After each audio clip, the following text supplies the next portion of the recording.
The Adventures of Tom Sawyer by Mark Twain. Chapter 11. Close upon the hour of noon, the whole village was suddenly electrified with the ghastly news. No need of the as-yet undreamed-of telegraph. The tale flew from man to man, from group to group, from house to house, with little less than telegraphic speed. Of course, the schoolmaster gave holiday for that afternoon. The town would have thought strangely of him if he had not. A gory knife had been found close to the murdered man, and it had been recognized by somebody as belonging to Muff Potter, so the story ran.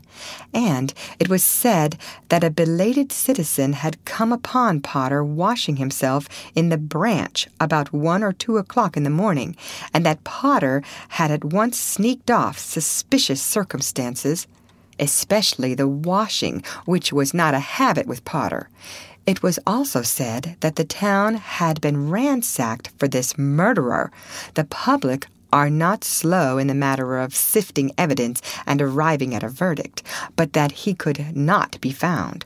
Horsemen had departed down all the roads in every direction, and the sheriff was confident that he would be captured before night. All the town was drifting toward the graveyard. Tom's heartbreak vanished, and he joined the procession, not because he would not 1,000 times rather go anywhere else, but because an awful, unaccountable fascination drew him on. Arrived at the dreadful place, he wormed his small body through the crowd and saw the dismal spectacle. It seemed to him an age since he was there before.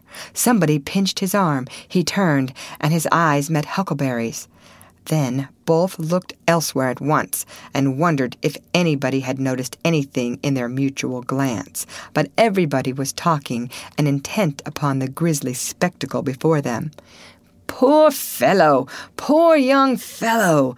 This ought to be a lesson to grave robbers. Muff Potter'll hang for this if they catch him." This was the drift of remark, and the minister said, "It was a judgment. His hand is here."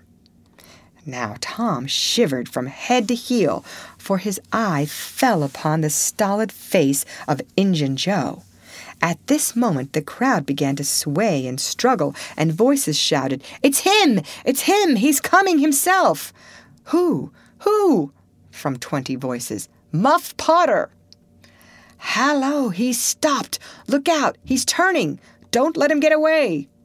People in the branches of the trees over Tom's head said he wasn't trying to get away. He only looked doubtful and perplexed. "Infernal impudence!" said a bystander. "Wanted to come and take a quiet look at his work, I reckon. Didn't expect any company." The crowd fell apart now, and the sheriff came through, ostentatiously leading Potter by the arm. The poor fellow's face was haggard, and his eyes showed the fear that was upon him. When he stood before the murdered man, he shook as with a palsy, and he put his face in his hands and burst into tears. "I didn't do it, friends," he sobbed. "'Pon my word and honor, I never done it." "Who's accused you?" shouted a voice. This shot seemed to carry home. Potter lifted his face and looked around him with a pathetic hopelessness in his eyes. He saw Injun Joe and exclaimed, "Oh, Injun Joe, you promised me you'd never—" "Is that your knife?" And it was thrust before him by the sheriff. Potter would have fallen if they had not caught him and eased him to the ground.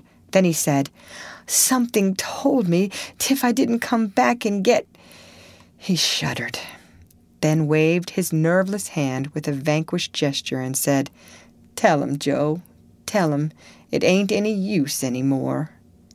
Then Huckleberry and Tom stood dumb and staring, and heard the stony-hearted liar reel off his serene statement. They expected every moment that the clear sky would deliver God's lightnings upon his head, and wondering to see how long the stroke was delayed. And when he had finished, and still stood alive and whole, their wavering impulse to break their oath and save the poor betrayed prisoner's life faded and vanished away, for plainly this miscreant had sold himself to Satan, and it would be fatal to